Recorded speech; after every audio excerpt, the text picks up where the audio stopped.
This is Holy Saturday, also known as Easter Vigil, and there are a number of ways to do vigil.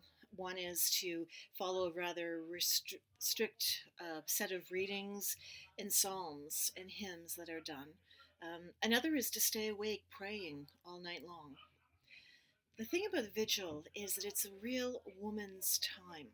If we follow along the story in the gospel, the men have left by this point in time. We don't know where they are. We find out later a lot of them are hiding in the upper room, scared out of their minds. They don't know if they're going to be next.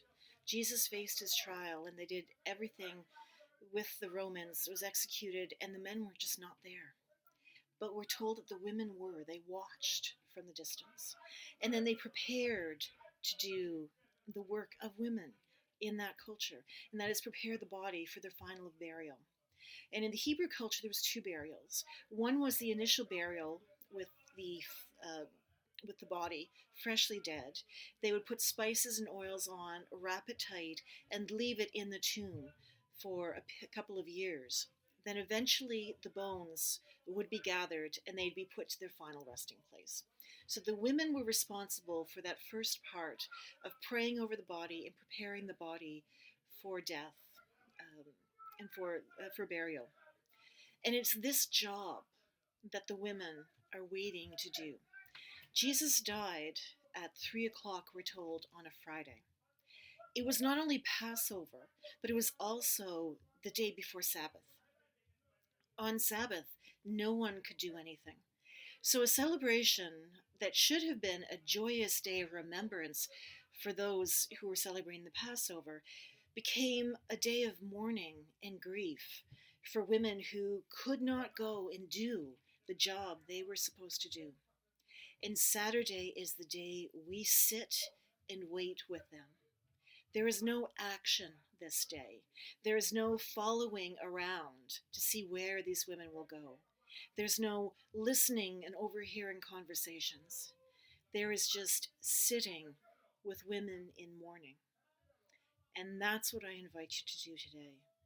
As that first century Palestinian that you have been this entire week, the sounds of mourning are all around you. There are tears, there are sobs. There's rarely a dry eye in the house. And as you sit and you listen with these women, you hear them tell their stories. You hear them tell how Jesus healed them, how Jesus taught them, accepted them, showed them what leadership looked like. You listen to stories that Mary tells of young Jesus fooling around the temple and hiding from his parents and being difficult in class, and you chuckle and you laugh. This person who you have been following all week, who you watch come in like a king and then you watch die yesterday a criminal's death, is sitting here now. You're having him being made alive again in the stories and the sharing. And the women will ask you if you want something because they're never not wanting to make sure that everybody is comfortable. And silence comes every now and again, and people just want to sit with their thoughts and their memories. And then someone else will say, well, I remember a time when he was preaching in my synagogue, and the people were so angry about him being there that they decided to turn their backs on him, and he just walked away. They'd be nodding around the room. And someone else will say, I remember when he came to my village and he walked over to where I was. I didn't have anything to give him, no water, no food, and he just sat down. He didn't ask for anything. He just sat down and let me know through his presence that I mattered. And there'd be more nodding, and there'd be more silence, and there'd be more tears. And this is how the day is going to proceed. Someone might bring up scripture, the promises that he was supposed to fulfill. There are those in the room who think this is all over. The promises are gone. There are those in the room who think the promises are still going to be fulfilled. They just don't know how. Then someone else will get up and speak and say, remember when he taught us about acceptance? and they listen and they nod and they remember. And someone else will say, I remember watching this man walk away who had just been given his sight back, and how he stumbled down the hill to the pool just as Jesus had told him. And they are saying, yeah, I remember so much promise. These miracles had to come from somewhere. And as you listen to the women as the day progresses, you realize you have learned who Jesus is through their story.